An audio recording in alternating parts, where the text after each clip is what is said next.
بسم اللہ الرحمن الرحیم۔ آج ہم نے اسلام کے سماجی نظام کو ڈسکس کرنا ہے۔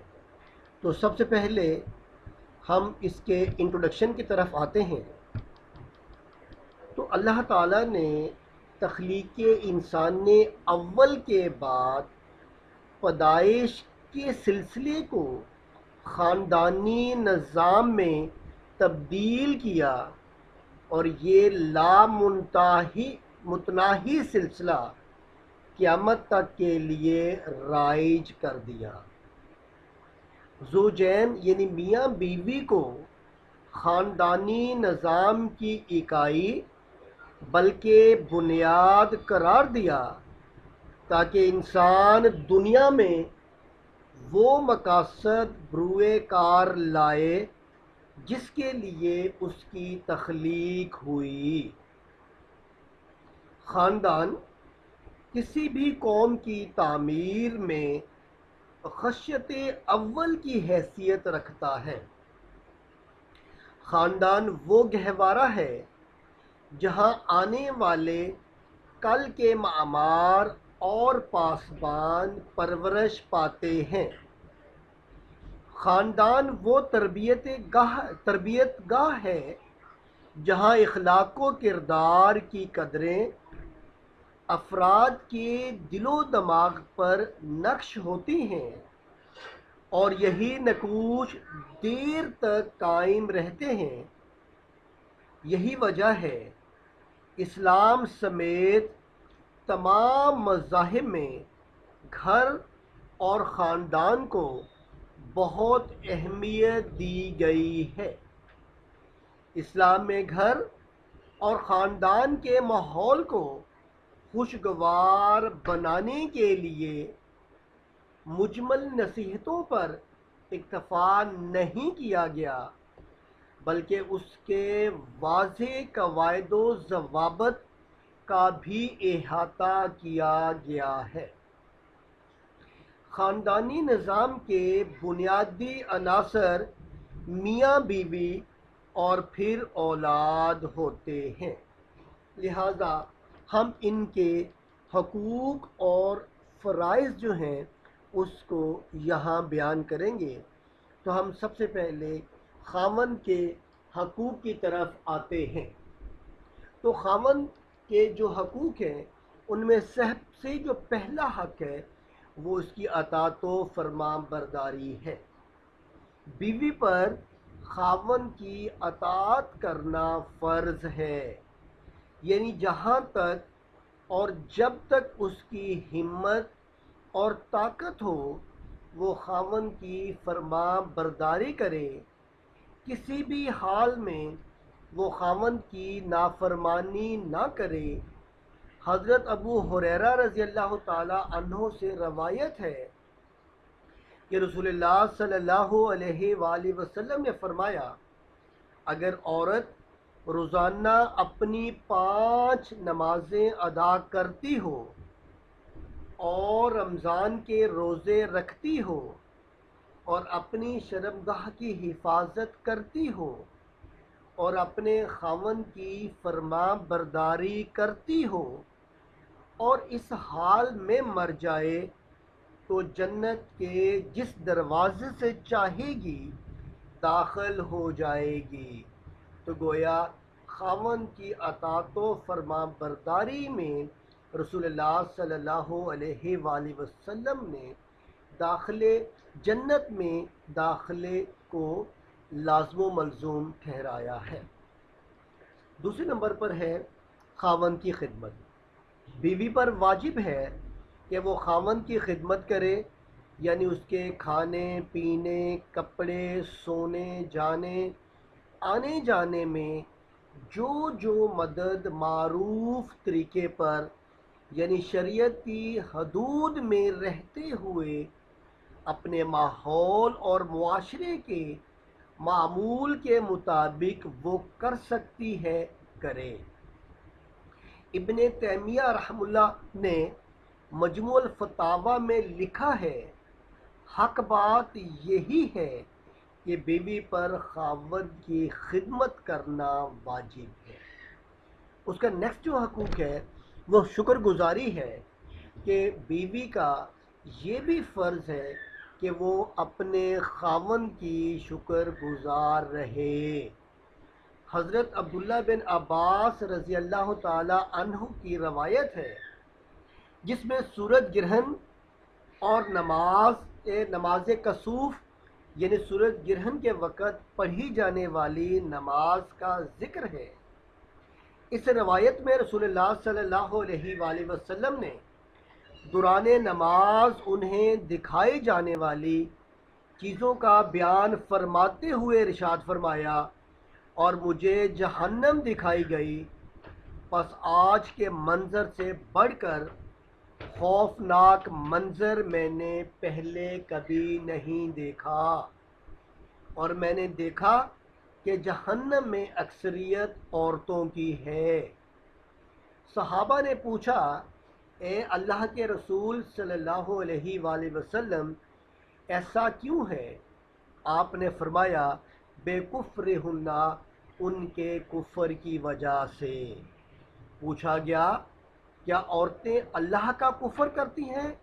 فرمایا، خاوند کی ناشکری کرتی ہیں اور احسان کی ناشکری کرتی ہیں۔ اگر تم اس یعنی بیوی کے ساتھ ہمیشہ اچھا سلوک کرتے رہو اور پھر کبھی اس سے تمہاری طرف سے کوئی تکلیف دہ کام یا چیز ملے تو کہتی ہے، میں کبھی بھی تمہاری طرف سے خیر نہیں پائی، تو یہ صحیح بخاری اور صحیح مسلم میں یہ روایت بیان کی گئی ہے۔ اور اس کی جو نیکسٹ کوالٹی ہے وہ یہ ہے، یعنی کوالٹی سے مراد کہ جو نیکسٹ اس کا فرض ہے بیوی کا، وہ ذبائش و آرائش یعنی میک اپ کا کرنا ہے۔ اسلام نے عورت پر یہ بھی فرض کیا ہے کہ وہ اپنے خاوند کے سامنے زیبائش و آرائش کا اہتمام کرے تاکہ دونوں کے درمیان کشش و الفت بڑھے۔ اور یہ ضروری ہے کہ جب خاوند کے گھر آنے کا وقت ہو، بیوی کے لیے چاہیے کہ وہ تیار ہو کر رہے۔ اور بہت ساری جگہ پر ہمیں نظر آتا ہے کہ رسول اللہ صلی اللہ علیہ وآلہ وسلم نے اس بات کی تلقین فرمائی، بلکہ ایک دفعہ حضرت عائشہ رضی اللہ تعالیٰ عنہ کے پاس ایک خاتون ملنے کے لیے آئی، تو اس نے کوئی چوڑیاں وغیرہ نہیں پہنی تھی، کوئی مہندی وغیرہ نہیں لگائی تھی، تو پوچھا کیا تمہارا خاوند گھر نہیں ہے؟ تو کہا کہ گھر ہے۔ تو اسے کہا کہ تمہیں یہ انتظام کرنا چاہیے، تو مینز کہ ایسا کرنا بھی بیوی کے فرائض میں شامل ہے۔ اس کے بعد نیکسٹ جو خاوند کا حق ہے وہ طلاق کا ہے، کہ اگر میاں اور بیوی کے درمیان اتفاق و اتحاد کی فضا ناپید ہو جائے اور دونوں کے درمیان نبھا ممکن نہ رہے، تو اسلام نے خاوند کو یہ حق دیا ہے کہ وہ معروف طریقے سے اپنی بیوی کو طلاق دے دے۔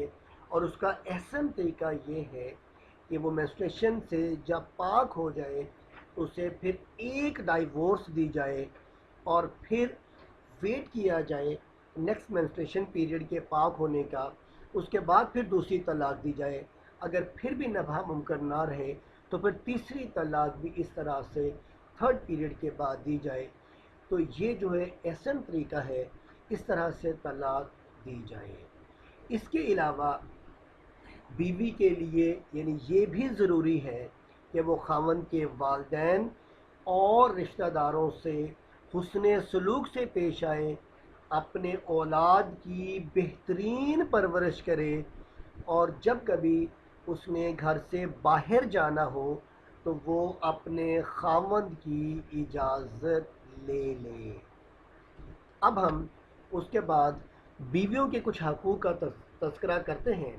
تو بیویوں کے جو حقوق ہیں ان میں سے سب سے پہلا حق مہر کی ادائیگی ہے۔ نکاح کی وجہ سے جو مال عورت کو دیا جاتا ہے اس سے حق مہر کہا جاتا ہے۔ اسلام نے مرد کے اوپر مہر کی ادائیگی کو فرض قرار دیا ہے۔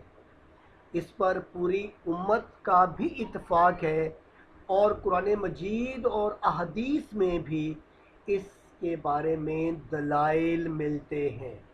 قرآن مجید میں ارشاد ہوا ہے، اور تم اپنی بیویوں کے حق مہر خوش دلی سے ادا کر دیا کرو۔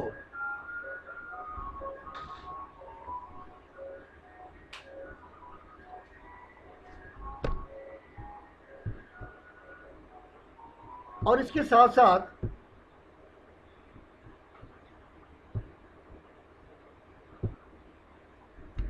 رسول اللہ صلی اللہ علیہ وآلہ وسلم کا بھی ارشاد گرامی ہے، جس شخص نے بھی کسی عورت سے کم یا زیادہ مہر پر نکاح کیا اور اس کے دل میں ادائیگی کا ارادہ نہیں، تو وہ روز قیامت اللہ کے پاس زانی کی حیثیت سے پیش ہوگا۔ بیوی کا دوسرا جو حق ہے وہ نان و نفقہ کی فراہمی ہے، نان کھانے کے حوالے سے اور نفقہ پہننے کے حوالے سے۔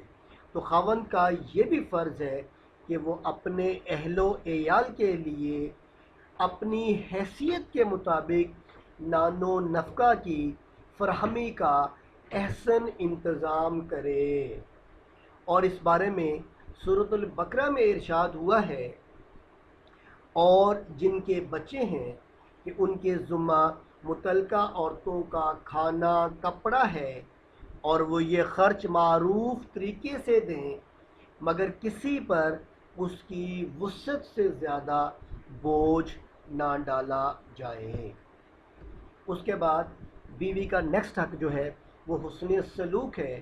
عورت بڑے لطیف احساسات اور جذبات کی حامل ہوتی ہے، لہٰذا خاوند کا یہ فرض ہے کہ وہ ان کے ساتھ حسن سلوک سے پیش آئے، اور اسی بارے میں سورۃ النساء کی آیت نمبر 19 میں ارشاد ہوا ہے، اعوذ باللہ من الشیطان الرجیم، بسم اللہ الرحمن الرحیم، وعاشروہن بالمعروف، اور ان کے ساتھ نیک سلوک کرو۔ اور رسول اللہ صلی اللہ علیہ وآلہ وسلم نے ارشاد فرمایا، حضرت ابو ہریرہ رضی اللہ تعالی عنہ کی روایت ہے کہ رسول اللہ صلی اللہ علیہ وآلہ وسلم نے فرمایا، تم میں سے بہتر وہ ہے جو اپنے اہل کے ساتھ بہتر ہو، اور میں اپنے اہل کے ساتھ تم سب سے بہتر ہوں۔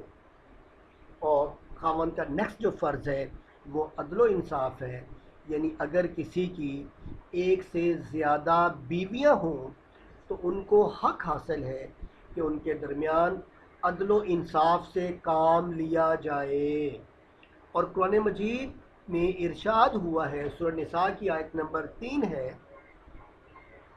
اور تمہیں جو عورتیں پسند آئیں ان میں سے 2 3 4 سے نکاح کر لو، اگر تمہیں خطرہ ہو کہ تم انصاف نہ کر سکو گے تو پھر ایک ہی بیوی کافی ہے۔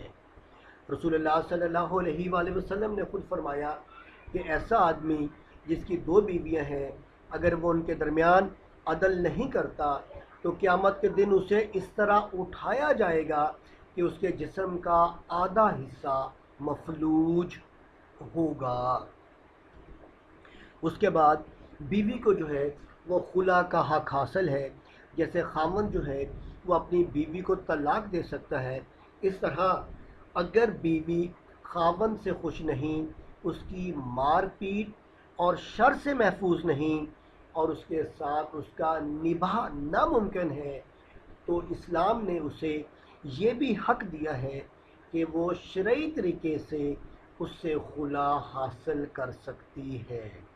اور اس بارے میں سورۃ البقرہ کی آیت نمبر 229 میں ارشاد ہوا ہے کہ پھر اگر تمہیں خوف ہو کہ دونوں اللہ کی حدیں قائم نہیں رکھ سکیں گے تو ان دونوں پر اس میں کوئی گناہ نہیں کہ عورت معاوضہ دے کر پیچھا چھڑا لے۔ اس میں یہ بات ذہن میں رہے گی کہ اگر بیوی خلا کا ڈیمانڈ کر رہی ہے تو جو حق مہر اسے ملا ہوگا اسے واپس کرنا ہوگا، تو یہ ایک اس کے اندر شرط ہوگی۔ اس کے بعد اب ہم اولاد کی طرف آتے ہیں، تو سب سے پہلے ہم اولاد کے حقوق کی اگر بات کریں تو اولاد کے حقوق میں سب سے پہلا حق کے زندگی ہے۔ اسلام سے پہلے اولاد کو جینے کا حق حاصل نہیں تھا، بلکہ اولاد کی زندگی کو مختلف طریقوں سے ختم کر دیا جاتا تھا۔ اولاد کی جان کو ختم کرنے کی ایک صورت یہ تھی کہ والدین اپنی اولاد کو دیوتاؤں کی خوشنودی کے لیے خود ذبح کر کے ان پر چڑھاوا چڑھا دیتے تھے۔ دوسری صورت یہ تھی کہ بعض لوگ فقر و فاقہ کے خوف سے خود اولاد کو قتل کر دیتے تھے۔ ایسے ہی اولاد کو قتل کرنے کی تیسری صورت یہ تھی کہ بعض لوگ اپنی لڑکیوں کو زندہ دفن کر دیتے تھے کیونکہ وہ لڑکیوں کو اپنی ذلت اور شرم کی علامت خیال کرتے تھے۔ اسلام نے اولاد کشی کی ان تمام صورتوں کا انسداد کیا اور اولاد کو ہر طرح سے تحفظ کا حق دیا۔ قرآن مجید میں ان تمام طریقوں کی مذمت کرتے ہوئے اولاد کو قتل کرنے سے منع فرمایا گیا، بلکہ قتل کو سنگین جرم اور گناہ قرار دے کر قاتل کو سزاوار ٹھہرایا گیا۔ اللہ تعالیٰ نے فرمایا ہے، اور اپنی اولاد کو بھوک کے ڈر سے قتل نہ کرو، ہم انہیں بھی رزق دیتے ہیں اور تمہیں بھی، بے شک ان کا قتل کرنا بڑا گناہ ہے۔ اس کے بعد یعنی جو بچہ جب پیدا ہو جائے تو اس کے کان میں اذان دی جائے، اور نبی کریم صلی اللہ علیہ وآلہ وسلم کی یہ سنت بھی ہے، کیونکہ ایک روایت میں آتا ہے کہ آپ صلی اللہ علیہ وآلہ وسلم نے خود حضرت حسن رضی اللہ تعالیٰ عنہ کے کان میں نماز والی اذان دی جب حضرت فاطمہ رضی اللہ تعالیٰ عنہ کے ہاں ان کی ولادت ہوئی تھی، اور یہ ترمذی اور ابو داؤد کی روایت ہے۔ رسول اللہ صلی اللہ علیہ وآلہ وسلم نے دائیں کان میں اذان اور بائیں کان میں تکبیر اقامت پڑھنے کی تعلیم و ترغیب دی اور اس کی برکت بیان فرمائی۔ نیکسٹ یہ اس کا بچے کا حق عقیقے کا ہے کہ بچے کا 7ویں روز عقیقہ کرنا بھی اولاد کا حق ہے۔ یہ حضرت عمر بن شعیب رضی اللہ تعالیٰ عنہ بیان کرتے ہیں کہ رسول اللہ صلی اللہ علیہ وآلہ وسلم نے فرمایا، جس کے گھر میں بچہ پیدا ہوا اور وہ اس کے عقیقہ کے طور پر قربانی کرنا چاہے تو عقیقے کی قربانی لڑکے کے لیے 2 بکریاں اور لڑکی کے لیے 1 بکری ہے، اور یہ ابو داؤد ہے۔ لیکن اگر کوئی شخص معاشی طور پر جو ہے وہ بہت زیادہ تنگ ہے، وہ غریب ہے، وہ ایسا افورڈ نہیں کر سکتا، تو ایسا کرنا فرض نہیں ہوگا۔ پھر اس کے بعد یہ ہے کہ بچے کی جو ہے رضاعت، اسے دودھ پلانا جو ہے وہ بھی اس بچے کا حق ہے، اور اس بارے میں سورۃ البقرہ کی جو آیت ہے، اور مائیں اپنے بچوں کو پورے 2 سال دودھ پلائیں، یہ اس کے لیے ہے جو دودھ کی مدت کو پورا کرنا چاہیے۔ اس کے ساتھ ساتھ اولاد کی تعلیم و تربیت بھی ان کا حق ہے۔ اولاد کی صالح خطوط پر پرورش کے ساتھ ساتھ انہیں تعلیم سے آراستہ کرنا بھی والدین پر فرض ہے، کیونکہ علم حاصل کرنا ہر مسلمان کا فرض ہے، اور اس بارے میں رسول اللہ صلی اللہ علیہ وآلہ وسلم نے فرمایا، طالب العلم فریضۃ علی کل مسلم، علم حاصل کرنا ہر مسلمان پر فرض ہے۔ اور حضرت ابو ایوب بن موسیٰ رضی اللہ تعالی عنہ اپنے والد اور اپنے دادا سے روایت کرتے ہیں کہ رسول اللہ صلی اللہ علیہ وآلہ وسلم نے فرمایا اچھی تعلیم و تربیت سے زیادہ ایک باپ کا اپنی اولاد کے لیے کوئی عطیہ نہیں، اور یہ ترمذی شریف کی حدیث ہے۔ اس کے بعد نیکسٹ یہ ہے کہ اگر اولاد زیادہ ہے تو ان کے درمیان عدل و انصاف کرنا بھی ان کا حق ہے، ورنہ اولاد کے درمیان جو ہے وہ فرق پیدا ہو جائے گا۔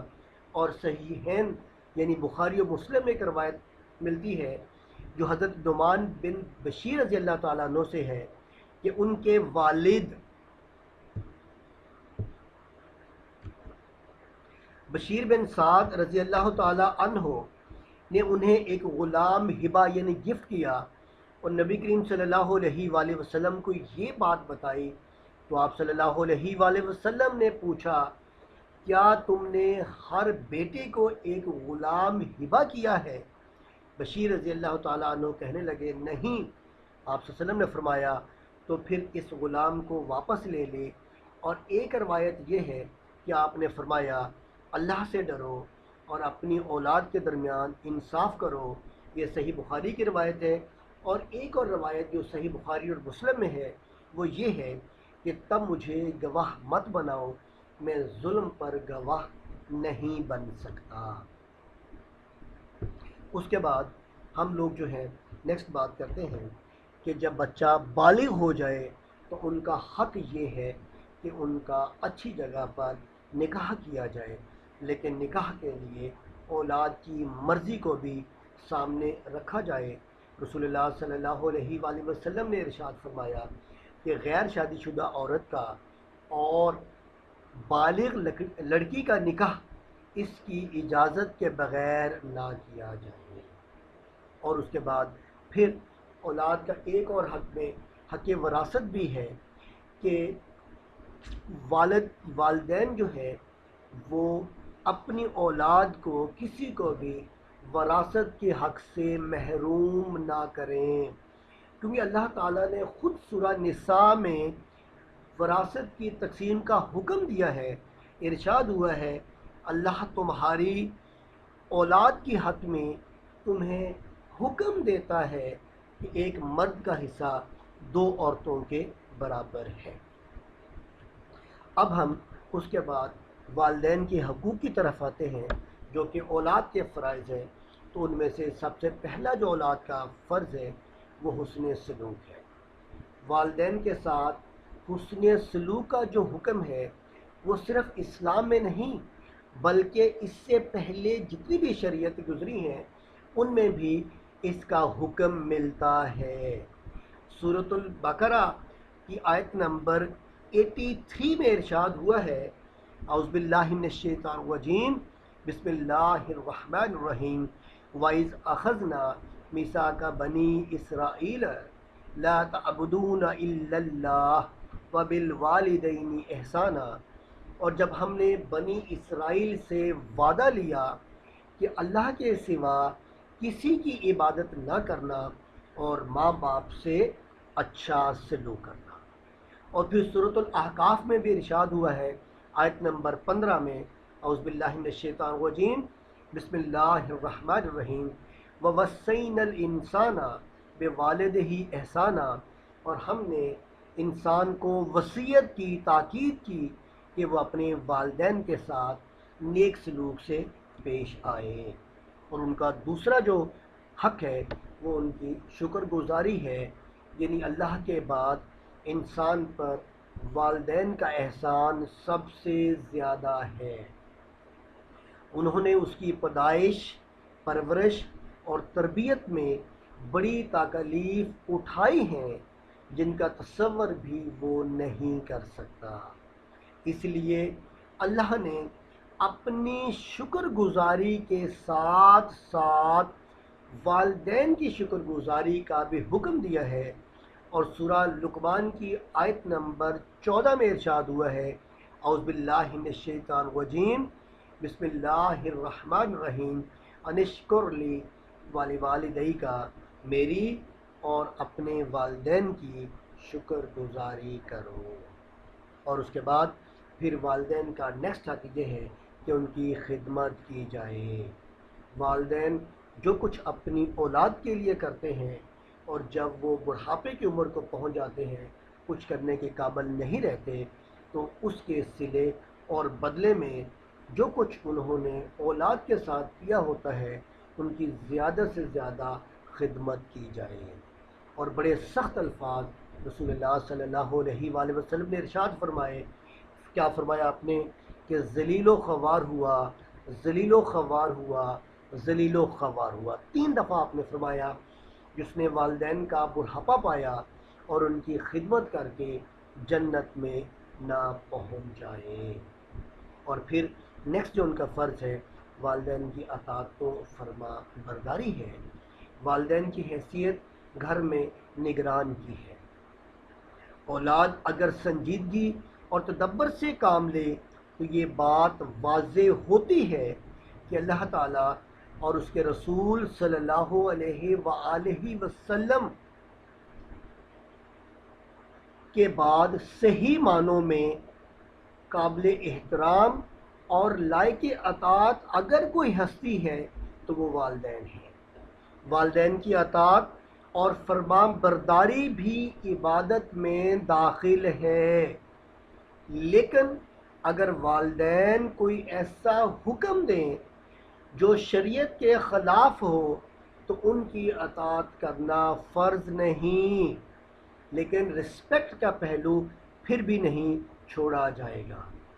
آپ صلی اللہ علیہ وآلہ وسلم نے فرمایا کہ اللہ کے ساتھ شرک کرنا اور والدین کی نافرمانی کرنا بہت بڑا گناہ ہے۔ تو گویا اس سے اللہ تعالیٰ نے شرک کے ساتھ ہی ذکر کر دیا کہ یہ بھی ایک کبیرہ گناہوں میں شامل ہے۔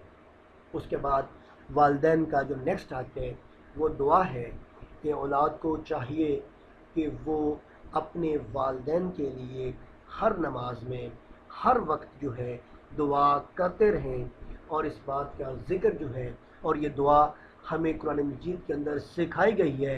اعوذ باللہ من الشیطان الرجیم، بسم اللہ الرحمن الرحیم، وَقُلْ رَبِّ ارْحَمْهُمَا كَمَا رَبَّيَانِي صَغِيرًا، اور کہو اے میرے رب جس طرح انہوں نے بچپن سے مجھے پالا اس طرح تو بھی ان پر رحم فرما۔ اور پھر اس کے بعد ایک اور جو والدین کا حق ہے وہ دعائے مغفرت ہے۔ اگر انسان کے والدین وفات پا جائے تو پھر بھی ان کا حق ختم نہیں ہوتا، پھر ان کا یہ حق ہے کہ اولاد کو چاہیے کہ وہ ہر وقت ہر نماز کے بعد اپنے والدین کے لیے دعائے مغفرت کرتی رہے، اور یہی دعا نماز کے اندر رکھ دی گئی ہے۔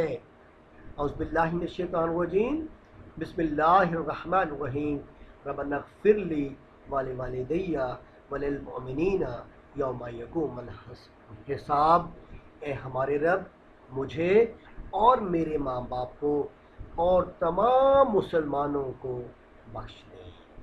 مینز کہ اگر ہم نماز پڑھتے ہیں تو 5 وقت کی نماز میں ہم دیکھیں کہ کتنی دفعہ بیٹھ کر جو ہے وہ اتحیات کے لیے بیٹھتے ہیں آخری قعدہ میں، اور پھر ہم اس کے اندر والدین کے لیے یہ دعا کرتے ہیں، اور یہ اللہ نے نماز کا ایک حصہ بنا دیا ہے۔ اب ہم معاشرے کے اندر جو ہے جو والدین کے بعد جو نیکسٹ ہستی آتی ہے وہ اساتذہ ہیں۔ اب ہم ان کے حقوق و فرائض جو ہے ان کو ڈسکس کرتے ہیں۔ کسی بھی معاشرے کو بنانے اور بگاڑنے میں اگر کسی کا اہم ترین کردار ہوتا ہے تو وہ استاد ہے، کیونکہ بچے اساتذہ کو دیکھ کر تربیت حاصل کرتے ہیں اور انہی کی تربیت سے آگے معاشرے میں سیکھتے ہیں۔ اسلام نے اساتذہ کو بڑی اہمیت دی ہے۔ بقول ڈاکٹر علامہ محمد اقبال، یہ فیضان نظر تھا یا کہ مکتب کی کرامت تھی، سکھائے کس نے اسماعیل کو آداب فرزند۔ ایک اور جگہ کہا کہ شیخ مکتب ہے ایک عمارت گر جس کی سنت ہے روح انسانی۔ سب سے پہلے ہم دیکھتے ہیں کہ قرآن مجید کے اندر جو ہے وہ اساتذہ کے حوالے سے کیا کچھ ملتا ہے. تو ہمیں سب سے پہلے یہ ملتا ہے کہ اللہ تعالیٰ نے خود اپنے آپ کو معلم یعنی استاد قرار دیا، اور سورۃ الرحمن کی پہلی 2 آیات بڑی کلیئرلی واضح کرتی ہیں کہ اعوذ باللہ من الشیطان الرجیم بسم اللہ الرحمن الرحیم الرحمن علم القرآن. رحمان ہے وہ جس نے قرآن سکھایا. تو سکھانے والا کون ہے؟ اللہ کی ذات ہے. تو لہٰذا اللہ کی ذات انسان کی استاد ہے. اور پھر سورہ نساء کی آیت نمبر 113 میں ارشاد ہوا ہے، اور تجھے وہ باتیں سکھائی ہیں جو تو نہ جانتا تھا. یہاں بھی یہ نظر آ رہا ہے کہ اللہ تعالیٰ نے انسان کو تعلیم دی. اور اگر پھر ہم احادیث کو دیکھیں تو رسول اللہ صلی اللہ علیہ وآلہ وسلم خود اپنے آپ کو معلم یعنی استاد قرار دیتے ہیں، اور آپ نے فرمایا انما بعثت معلما، کہ مجھے تو استاد بنا کر بھیجا گیا. اور یہ صحیح بخاری کی ایک جو ہے وہ روایت ہے. اور ایک عربی شاعر نے بہت خوبصورت الفاظ میں کہا ہے. وہ کیا کہتے ہیں کہ معلم اور طبیب یعنی ڈاکٹر کی جب تک توقیر و تعظیم نہ کی جائے وہ خیر خواہی نہیں کرتے.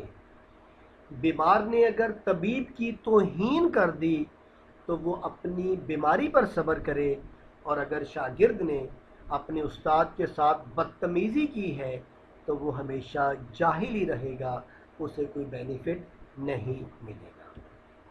اب ہم دیکھتے ہیں کہ وہ کون سے کیا کہہ سکتے ہیں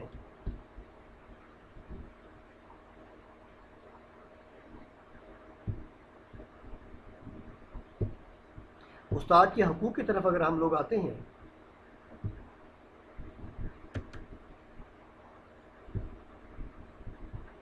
ایک منٹ ذرا اس کو تھوڑا سا یہ چیز تھوڑی سی مس ہو گئی تھی، میں ذرا اس کو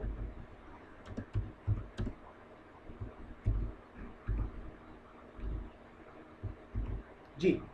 تو ہم لوگ استاد کے اگر حقوق کی بات کریں تو سب سے پہلی بات یہ ہے، یعنی جو طالب علموں کے فرائض ہو گئے، استاد کے حقوق ہو گئے، تو سب سے پہلے ادب و احترام ہے کہ علم عاجزی اور انکساری کو پسند کرتا ہے.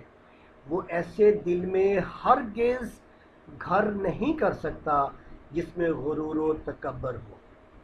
لہٰذا شاگرد کا یہ فرض ہے کہ وہ استاد کے ادب و احترام کو ملحوظ خاطر رکھے، کیونکہ ماں باپ اگر اس کے دنیا میں آنے کا ذریعہ بنتے ہیں تو استاد اسے اچھی اور باعزت زندگی جینے کا ڈھنگ سکھاتا ہے. اسے علم کے زیور سے آراستہ کر کے اس کی اخلاقی تربیت کرتا ہے، اس کی شخصیت سازی اور کردار سازی میں بھرپور کردار ادا کرتا ہے. یعنی پتھر کو تراش کر ہیرا بناتا ہے تاکہ وہ معاشرے میں اعلیٰ مقام حاصل کر سکے. ایک مشہور قول ہے کہ با ادب با نصیب، بے ادب بے نصیب. اور اس کے ساتھ ساتھ اگر ہم صحابہ کرام کا دیکھیں کہ وہ رسول اللہ صلی اللہ علیہ وآلہ وسلم کا ادب و احترام کیسے کرتے تھے، کہ وہ رسول اللہ صلی اللہ علیہ وآلہ وسلم کی محفل میں اس طرح ادب و احترام کے ساتھ بیٹھتے تھے، سٹل ہو جاتے تھے کہ پرندے ان کی سروں پر آ کر بیٹھ جاتے اور اپنی مرضی سے اڑتے تھے. اور اساتذہ کے ادب و احترام کے حوالے سے امام ابو حنیفہ رحمۃ اللہ علیہ فرماتے ہیں کہ میرے استاد حماد رحمۃ اللہ علیہ جب تک زندہ رہے میں نے ان کے مکان کی طرف کبھی پاؤں نہیں پھیلائے، اگرچہ ان کا گھر چند گلیاں ان سے آگے تھا. اس کے بعد اگر ہم اگلی بات کریں تو وہ ہے حسن ظن یعنی اچھا گمان رکھنا. اور حسن ظن کے حوالے سے قرآن مجید کی سورہ حجرات میں بڑے واضح طریقے سے ارشاد ہوا ہے اور آیت نمبر 12 ہے، اعوذ باللہ من الشیطان الرجیم، بسم اللہ الرحمن الرحیم، یا ایھا الذین آمنوا اجتنبوا کثیر من الظن ان بعض الظن اسم، اے ایمان والو بہت سی بدگمانیوں سے بچتے رہو، کیونکہ بعض بدگمانیاں گناہ ہوتے ہیں۔ شاگردوں کے لیے لازمی ہے کہ وہ اپنے اساتذہ کے متعلق اچھا گمان رکھیں۔ اگر بدظنی پیدا ہو گئی تو اس سے استاد اور شاگرد کے درمیان نفرت کی فضا پیدا ہو جائے گی، جو تعلیم اور تعلم کے لیے زہر قاتل کی حیثیت رکھتی ہے۔ اگر کبھی استاد کسی طالب علم کو ڈانٹ دے تو یہ مت سمجھے کہ استاد نے اس کے ساتھ دشمنی کی ہے، بلکہ استاد جو ہے وہ اس سے وہ کام توقع کر ہی نہیں سکتا کہ ایسا کام وہ شاگرد کر سکتا ہے، مینز کہ اس کے ذہن میں بھی نہیں ہوتا کہ ایک طالب علم، ایک اس کا بچہ، ظاہر ہے کہ وہ ان کا اپنے بچوں کی طرح کنسیڈر کرتے ہیں، تو ان سے توقع نہیں کر رہے ہوتے کہ وہ یہ کام کر سکیں، لہٰذا وہ اس لیے ان کی ڈانٹ ڈپٹ کرتے ہیں تاکہ ان کی اصلاح ہو سکے۔ اور دوسرے نمبر پر جو اساتذہ کا حق یہ ہے اور طالب علموں کا فرض ہے کہ وہ ان کی اطاعت و خدمت کریں۔ اور حضرت علی رضی اللہ تعالیٰ عنہ کا بہت مشہور قول ہے کہ آپ رضی اللہ تعالیٰ عنہ نے فرمایا تھا کہ جس نے مجھے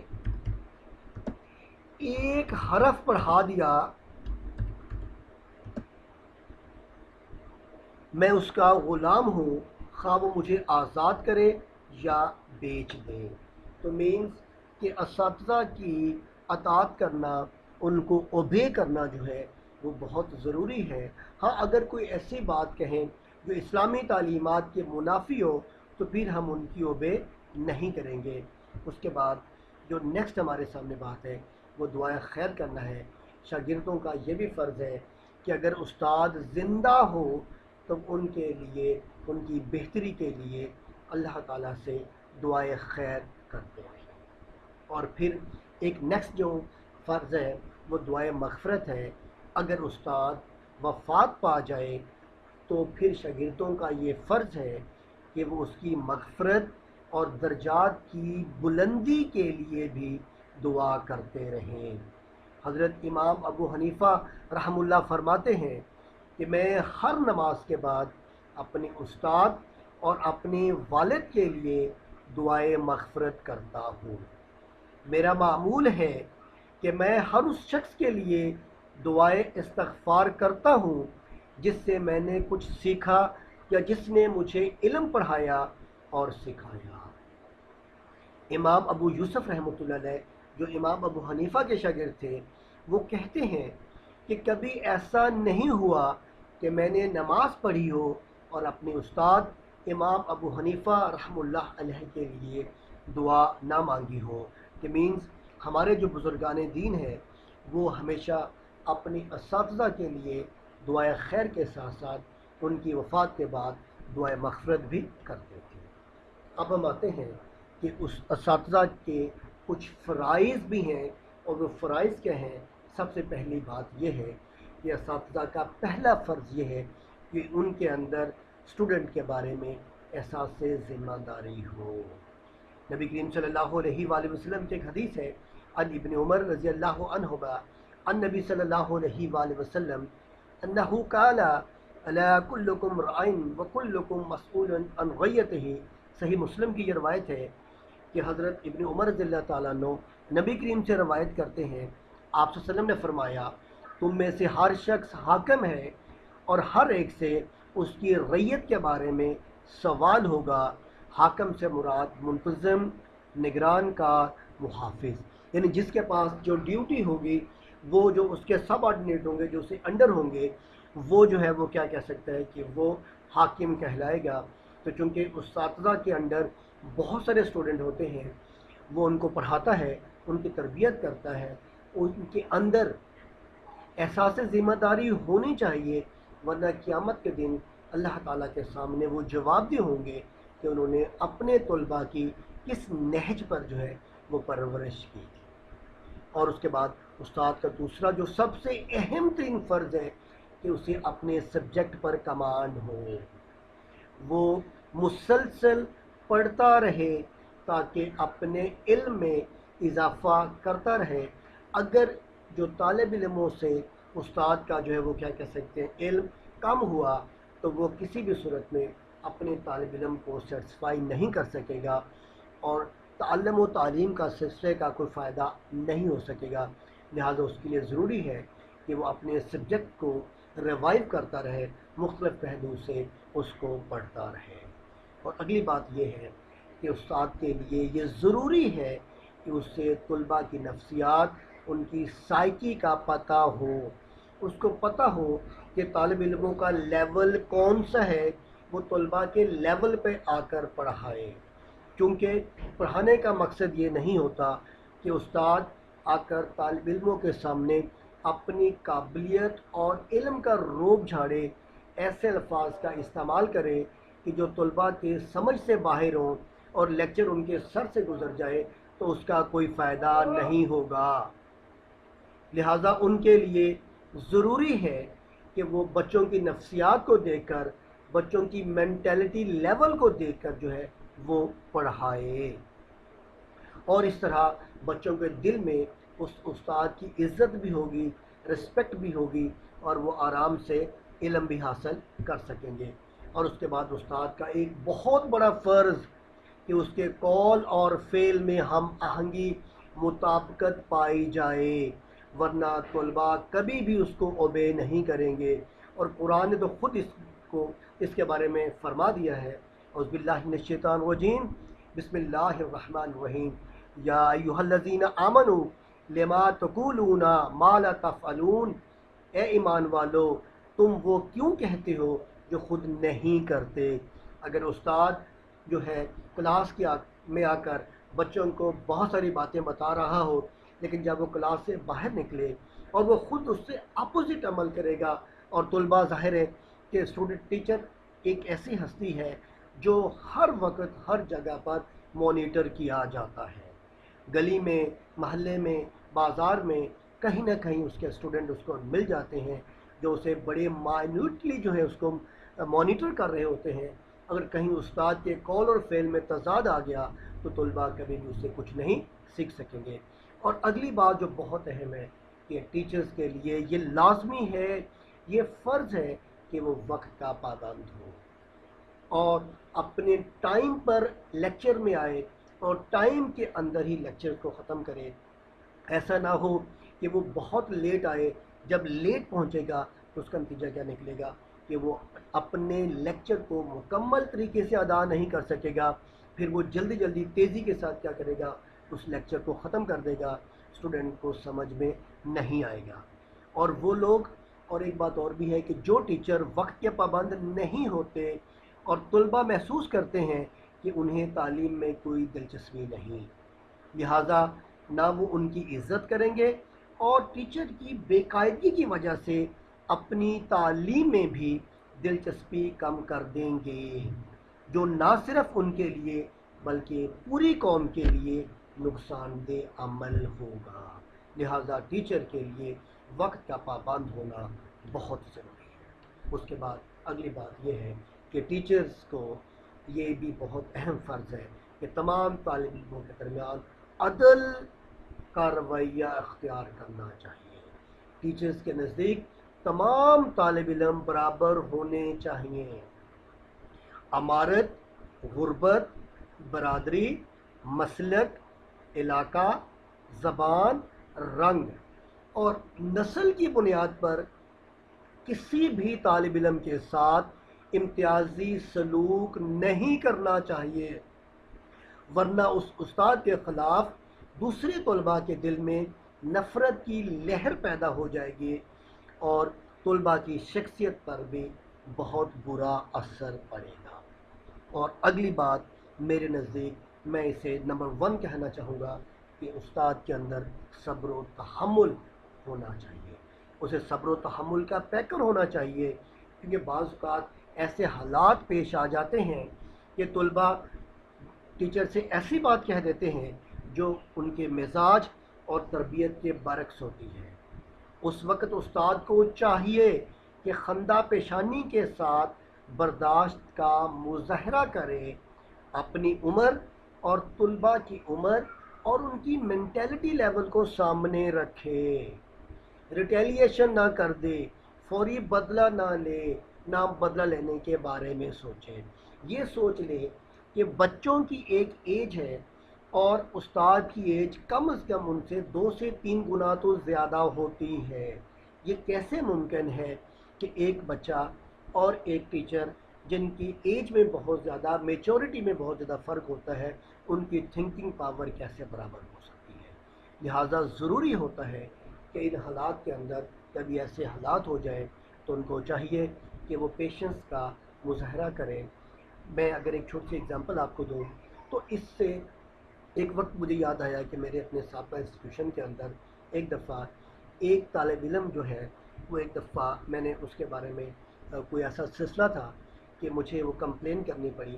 اگلے دن اس نے کلاس کے اندر آ کر یعنی کہ اپنے منہ پہ یوں ہاتھ پھیرتے ہوئے کہا کہ آج میں دیکھیں آپ کے ساتھ کیا کرتا ہوں۔ تو اس نے اپنی جو کیا کہہ سکتے ہیں جو ٹانگیں تھیں وہ چیئر جہاں پہ بکس رکھتے تھے وہاں رکھ لی اور اس کے ہر تھوڑی دیر کے بعد اس نے ویسلنگ کرنا شروع کر دی۔ تو یہ وہ لمحہ تھا جسے ہم کہہ سکتے ہیں کہ جس کے اندر ٹیچرز کے لیے یعنی اگر وہ صبر و تحمل کا جذبہ ہوتا تو وہ اس کو بیئر کر لیتا، یا اگر اس وقت وہ اسٹوڈنٹ کے آمنے سامنے آ جاتے تو صورتحال کیا ہوتی کہ کلاس کا ماحول بھی خراب ہوتا اور بہت سے مسائل پیدا ہوتے۔ تو اس وقت میں نے اس اسٹوڈنٹ کو کمپلیٹلی نگلیکٹ کیا۔ اس نے 5 سے 10 منٹ تک اپنی ہر قسم کی حرکت دکھا لی اور الٹیمیٹلی بعد میں اس نے کیا کیا کہ ٹانگیں نیچے رکھی اور باقی پیریڈ اس نے خاموشی کے ساتھ گزار دیا۔ اور پھر وہی اسٹوڈنٹ اباؤٹ 1 سال ایکسٹرا یعنی 2 سال فرسٹ ایئر میں تھا، وہ فرسٹ ایئر سیکنڈ ایئر وہاں پہ رہا اور اگلے 2 سال تک وہ جب بھی مجھے ملتا تھا وہ جھک کے بلکہ کیا کہہ سکتے گھٹنوں پہ بھی ہاتھ رکھتا تھا۔ تو یہ وہ چیز ہوتی ہے کہ ٹیچرز کے اندر صبر و تحمل کا جو ہے وہ جذبہ ہونا ضروری ہوتا ہے۔